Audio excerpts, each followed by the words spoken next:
You might have learned alkali metals on flame test to show different colors. When these alkali metals are put on fire due to low ionization enthalpy, they show different colors.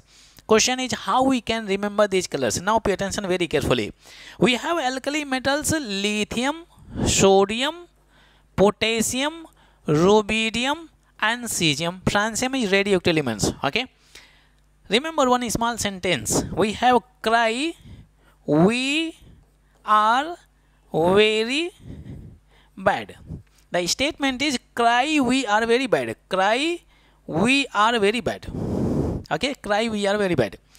From CR you can get crimson red. Crimson red for lithium color. Okay. From Y you can get yellow color for sodium.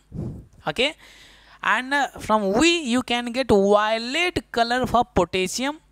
From R and V, R standing for red and V is violet. Then we get red, violet color for rubidium, and in the last from B, we can get blue color for cesium. Okay, very interesting. Lithium crimson red, sodium yellow color, potassium violet color, rubidium red violet color and cesium blue colors. If you like this video, please share and subscribe to the channel.